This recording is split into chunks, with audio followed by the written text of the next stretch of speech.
terrorism and rejecting violence as the first item on the working agenda. Go ahead now for the questions. I question, but regarding the government delegation, we heard that the governmental delegation, some said that the governmental delegation is behind the failure to reach an agreement. You spoke about the 4 points. What is your stance? No, Mr. Ibrahimi didn't say this. He didn't say that we are the ones. He didn't say that the governmental delegation is responsible for the failure of the dialogue. I didn't hear this. This is not true. That is not true. The international mediator, Mr. Ibrahimi, didn't say this. He is a witness to what took place in the conference hall. Not only him, we also saw 14 others who were with him. They were with him during the meetings, and everything is recorded. The objection, as I said, came from the opposing side. We agreed to the working agenda which was proposed by the international mediator. The disagreement began when the opposing side provided its own explanation regarding the working agenda, how it explains its version of the working agenda, whereby one day would be designated to discuss combating terrorism and then another day to discuss the transitional government, as they call it, without ending the issue of terrorism, meaning that they wanted to leave the issue of combating terrorism, they wanted to leave this open, an open-ended discussion. Their only concern was to jump to the second item, going to the second item without having a common reading regarding fighting terrorism. This means that they are delaying the problems from item 1 to item 2. So the objection was regarding the selectiveness of the other side, the selectiveness of the working agenda. I will.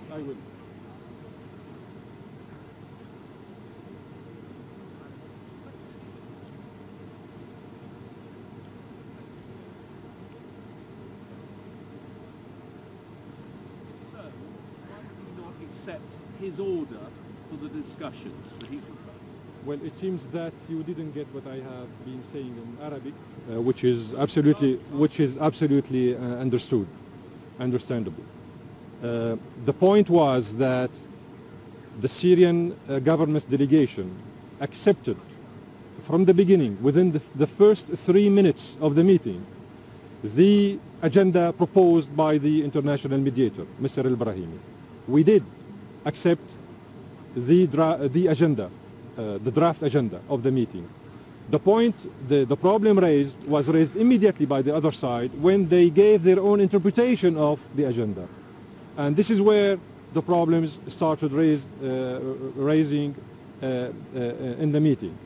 The other side gave his own interpretation of the agenda by saying that there is no need we finalize the first item.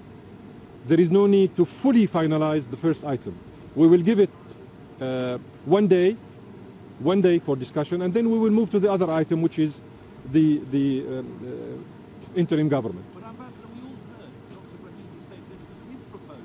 Yes. One day on one day on the other. Why don't you accept his proposal?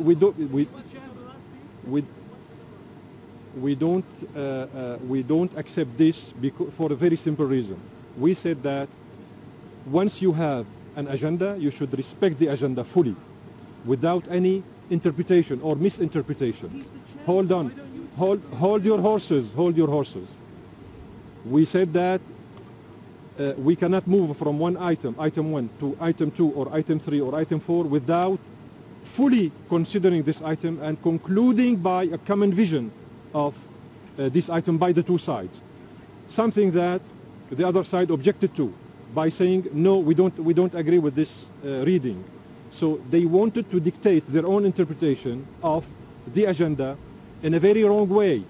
And this is where the problem started between the two sides. Well, Mr. Brahimi says it's his order. I question, but sound is not clear. A question regarding escalation. Isn't there a possibility of escalation? Because some international sides are beginning to express their stances, the latest American stance about escalation and arming once again. isn't there fear that the failure here in Geneva could lead to an escalation?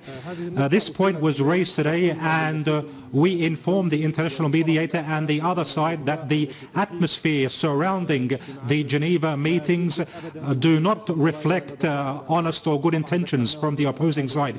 We reminded them of what President Obama said during his meeting with the Jordanian king, and we reminded them of what Ambassador Ford requested from the opposition coalition regarding the necessity of escalating the military situation, intensifying the situation also in the south, in Dar'a.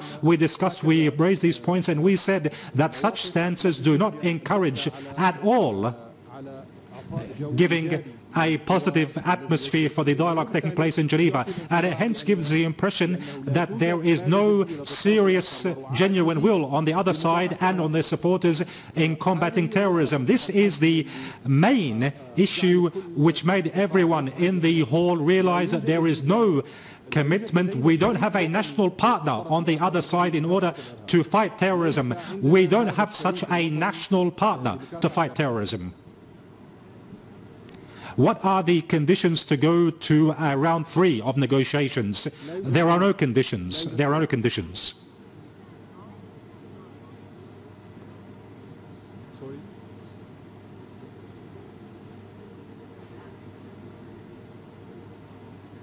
No, this is your own conclusion. This is not. This is not accurate. What you have just said. We didn't say that we will not get back. We promised our own people to get back to Geneva, to continue the Geneva talks as long as it takes, because we are extremely careful about stopping the bloodshed in Syria and combating terrorism. This, I promise you, we will be committed to doing so. Dr. Ibrahimi spoke about certain mechanisms, but we heard that you rejected these mechanisms, and he spoke about going to New York and also briefing the Security Council and the 5 permanent members. Now, according to Ibrahimi, the ball is in your court. What is the next step? What is the next step? What is the fate of this process? No, we didn't reject. We did not reject the framework at all. We didn't reject the mechanism. We said, this is for your information, and I hope that you say this to the channel which you represent. I hope you broadcast this. We were the first ones to accept the working agenda. When the international mediator proposed this agenda, we were the first to accept it. But he said, please, wait a moment. Don't jump to your own conclusions. I'm basing what I say on what Ibrahimi said. Either you ask me or you speak. Either you speak or I speak. Please be silent so I can speak. The answer is that he proposed an agenda and we agreed to it. We agreed to it.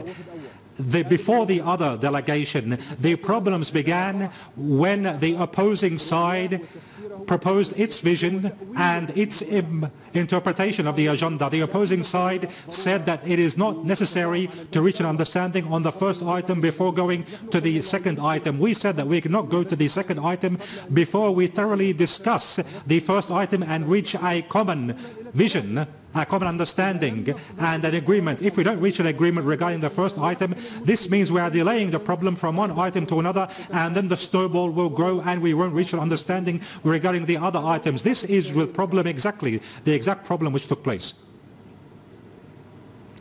I question once again, we heard that the way to reach a solution is helping state institutions, preserving state institutions. It seems, my dear friend, that you're not listening to what I say, you're not following what we are saying. This is their vision. These are dreams and illusions, and this is unrealistic. The opposing side and its members are looking for public relations. They're not serious in holding political dialogue. This meeting for them is a public relations activity. But this is the work of amateurs, not the work of politicians.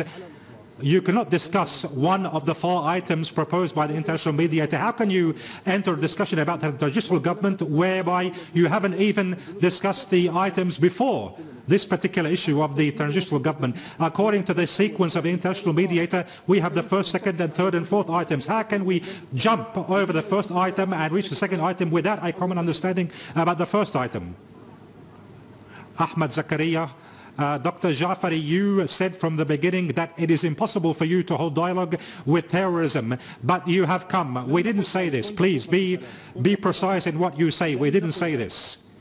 You came to Geneva to hold dialogue with politicians from the Syrian opposition coalition under Arab and international auspices. However, it is strange that Minister Muallim in the first round accused most countries that they are ambassadors of terrorist groups, and the day before yesterday your government also spoke about these others or accused the opposing side of being terrorists.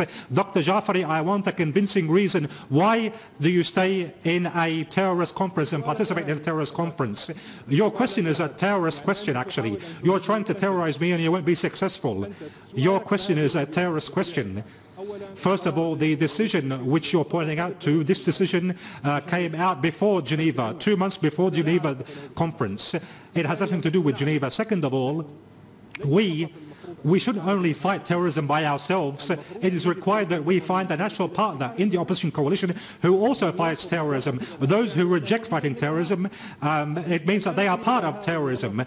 When we speak about terrorism, we're not only speaking formally, even in depth, even in context. Realistically, anyone who rejects, no, my dear friend, you're disagreeing with me. Please be objective.